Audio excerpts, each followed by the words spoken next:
Hey everyone, welcome to CafeQED. My name is Peter, and today let's talk about the product rule for derivatives. The product rule, as we can all probably guess from the name, is meant for taking derivatives of products. So for example, let's say I have a function called h of x, and h of x happens to be a product of two other terms. So I'm going to label those two terms as f of x and g of x.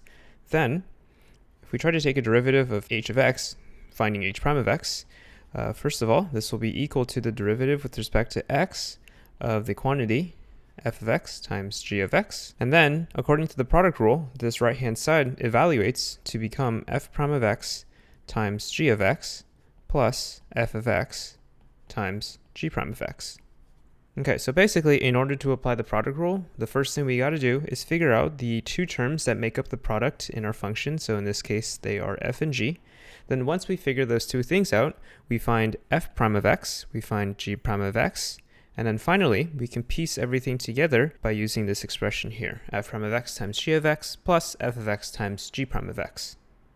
And just as a quick tip, in case anyone needs it, I find that people usually memorizes the product rule using this statement here, which says the derivative of the first times the second plus the first times the derivative of the second. And this kind of makes sense, right, relative to what we wrote above, because the derivative of the first is just f prime of x times the second, which is g of x, and plus the first, which is f of x, times the derivative of the second, which is g prime of x. So this is our product rule, but we're not quite done yet. I think some of you might be wondering, well, Peter, this product rule works for a product of two terms, but what about a product of three or four or any number of terms? And that's actually a great question. But fortunately for us, this product rule, even though it's stated with only two terms, it's actually more than enough for us to figure out how to differentiate a product of three, of four, or five, and actually any number of terms. I'm going to show you guys the product rule for three terms right now. And from that, I think we will be able to infer the pattern for the product rule for 4, for 5, for 6, and so on and so forth. Okay, so before we look at the product rule for three terms, I'm just going to leave the product rule for two terms, at least the colloquial way, here at the top of the page, because we're going to need that in our derivation for the three-term version. So for the product rule for three terms, let's say we have a function called k of x, and k of x is equal to f of x times g of x times h of x. Or in other words, we've already recognized that our function k is written as a product of three separate terms. Okay, so now we would like to figure out k prime of x, which will be equal to the derivative with respect to x of the right-hand side. So again, f of x times g of x times h of x. Okay, so at this point, it seems like we're kind of stuck, right? Because I haven't said anything about how to differentiate a product of three terms. But I did mention that we're going to need the product rule for two terms in this. So what I'm going to first do is I'm going to do some clever grouping in my square brackets to kind of trick this problem into looking like we're only differentiating a product of two terms. So I'm going to group f by itself, and then I'm going to group g of x and h of x together. Now at this point, this line here looks like we're taking a derivative of a product of two terms, right? The first term being f, the second term being g times h. So we can actually go ahead and apply the product rule for two terms on this, in which case we get the derivative of the first, which will be f prime of x, times the second, which will be the quantity g of x times h of x, plus the first, which is f of x, times the derivative of the second. In this case, this will be the quantity g of x times h of x. So here we see that our first term is done, right? Because we know how to compute f prime of x, and then g of x times h of x is, well, just g of x times h of x. For the second term, we still have a derivative that we need to evaluate, but this derivative really is just a product rule for two terms. So let's go ahead and apply the product rule again onto this term to evaluate that derivative. So we get f prime of x times g of x times h of x plus f of x times, now the product rule for two terms, which will be the derivative of the first times the second plus the first times the derivative of the second. Finally, let's go ahead and simplify everything out. So we get f prime of x times g of x times h of x plus, and now using distribution, we get f of x times g prime of x times h of x plus f of x times g of x times h prime of x. And that's it. This is our derivative for a product rule with three terms. Okay, so now I'm going to show you guys what I promised earlier, which was the pattern that we would be able to get from seeing the product rule for three terms. So let me quickly just recap everything that we've seen so far. First, we saw the product rule for two terms, and then we also saw the product rule for three terms. So now looking at these two rules, we'll notice that there's actually a nice pattern going on. So for the product rule for two terms, we had a sum of two terms. And for the product rule for three terms, we had a sum of three terms. Now let's take a look very carefully at each of the terms in the sum. So for the product rule for two terms, in my first term of the sum, I have a derivative on the f, which is the first term. And on the second term of the sum, I have a derivative on the second term, which is the g. Now looking down at the product rule for three terms, in my very first term of the sum, I have a derivative on the first term. In my second term of the sum, I have a derivative on the second term. And then finally, on the third term of my sum, I have a derivative on my third term. So yeah, this is the nice pattern for the product rule. And if you're looking for more practice, I would encourage you guys to try this out on a product of four terms. I'm not going to put that in the video, but I will leave a link in the description below to a PDF where I will include that for you guys. As for now, let's take a look at a few example problems to see the product rule in action. So for our first example, let's take a look at the function f of x is equal to the quantity 2x to the 7th plus 3x squared times the quantity 4x plus x to the negative 2. And we want to find its derivative. So right away, I hope everyone notices that this function is a product of two terms, which makes it a perfect candidate for the product rule, which I will write down again in shorthand notation this time, just to remind everyone what it says, which is that the derivative of the quantity f times g will be equal to f prime times g plus f times g prime. So for this first problem, I'm actually going to write down all of my work. So I'm going to specify what my f function is, what my g function is, take their derivatives, and then finally piece everything together, just to kind of show everyone where everything's kind of coming from. I just realized I'm using f as my main function, but also f as one of the terms inside my product rule.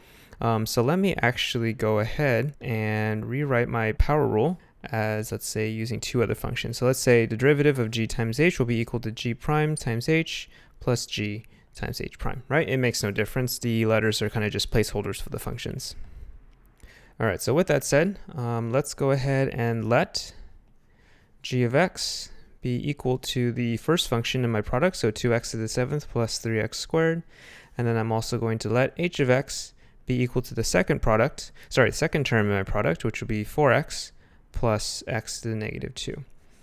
Okay, this implies that g prime of x will be equal to 14x to the 6th plus 6x, and I computed this using the power rule, which I covered in a different video, and I will include a link to that in the description below. And then likewise, using the power rule again, we can compute h prime of x, which will be 4 plus negative 2 times x to the negative 3. All right, or in other words, 4 minus 2 times x to the negative 3. All right, so now with everything computed out, we have that f prime of x is going to be equal to g prime. So that will be 14x to the 6th plus 6x times h, which will be 4x plus x to the negative 2, plus g, which will be 2x to the 7th plus 3x squared times h prime, which will be 4 minus 2x to the negative 3. And that is our derivative. So I'm just going to leave the answers like this without simplifying anything, but especially on a midterm, I would definitely ask your professor or the proctor of the exam to see if you should be expanding and simplifying things out before you actually spend the time doing so. In any case, this is the product rule for two terms, right? Not too bad. So let's go ahead and take a look at another example. So for our second problem, let's consider the function h of t, which will be the product of root t plus 1 and root t minus 1. And we want to find the derivative of h. So again, we notice that this function is a product of two terms, which means we can use the product rule for taking its derivative.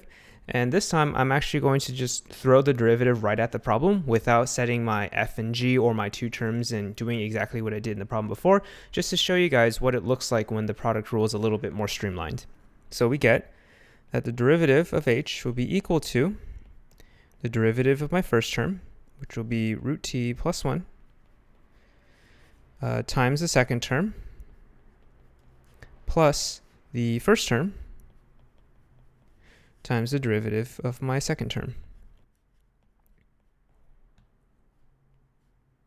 So from here, remember that root t can be rewritten as t to the 1/2, which means that the derivatives that we need to compute will boil down to power rules.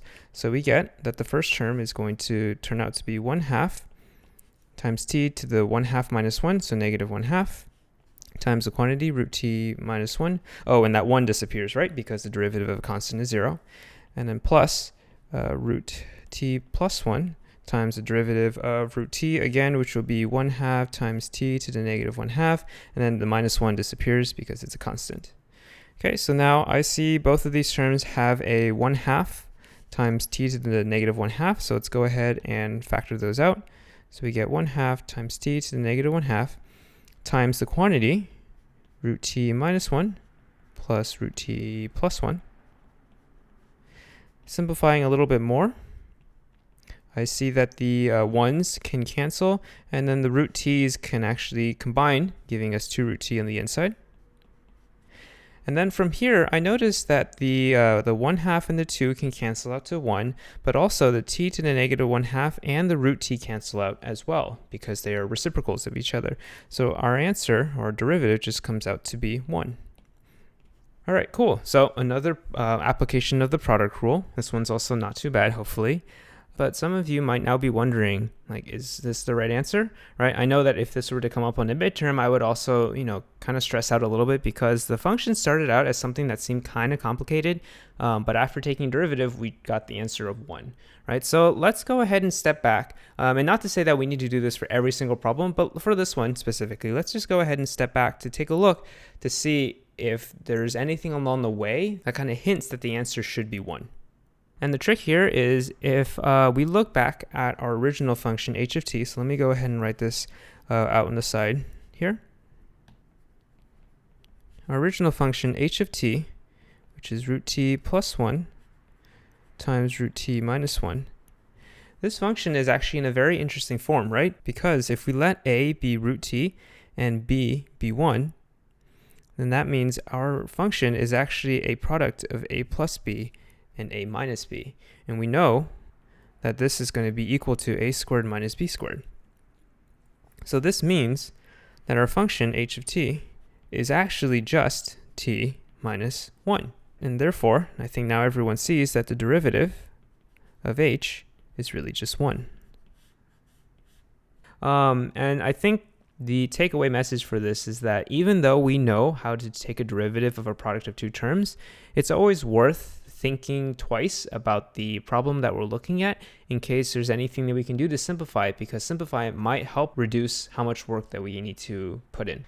All right, so let's take a look at one last problem. And this one is going to test us on the, well, not test us, but this one's going to use a product rule of multiple terms. For our final problem, let's look at the function x squared plus 2 times x minus 3 times x plus 5. And again, we want to find the derivative. So right away, I think everyone notices that this is a product of 3 terms, which means we're about to use the product rule for 3 terms. And before we jump into it, let me first just quickly write down the product rule for 3 terms, which is that the derivative of f times g times h is going to be equal to f prime gh plus f gh prime plus f gh prime. So remember, it's a sum of 3 terms, and on each of the terms, the derivative is applied to a different term in each one. So in the first one, it's on f, the second one is on g, and the third one is on h. All right, so with that said, let's go ahead and take our derivative, which will be g prime of x is equal to, I should mention that the g that I used to denote my main function is not the same as the g inside my product, because this g is only used as a placeholder for the second term in my product. Okay, so anyway, the derivative will be equal to the derivative of my first term So that will be the derivative of x squared plus 2 times the second and third, so times x minus 3 times x plus 5, plus the first term times the derivative of my second term times the third term, plus the first term times the second term times the derivative of my last term. All right, so now evaluating each of my derivatives, I get that the first term will become 2x plus 0 because the 2 drops out. So 2x times x minus 3 times x plus 5. My second term will be x squared plus 2 times 1, because the derivative of x is 1 and derivative of 3 is 0, times x plus 5, and then plus x squared plus 2 times x minus 3 times 1 again. And then finally, just cleaning things up just by a little bit, I get 2x times x minus 3 times x plus 5 times plus the second term, which would be x squared plus 2 times x plus 5, plus x squared plus 2 times x minus 3. This will be our derivative. And again, I'm choosing not to expand things out, but obviously on a midterm or a final, you should definitely ask your professor or the proctors to see if you should be, cleaning things up so it's a much simpler answer for them to look at. So yeah, this was a derivative of a product of 3 terms, and I hope that everyone was able to follow along. Alright, so that's all I have for today. If you have any questions, leave a comment below. If you enjoyed this video or found this video helpful, give it a thumbs up. And if you'd like to learn more math with me at CafeQED, hit the subscribe button. And I'll see you all next time.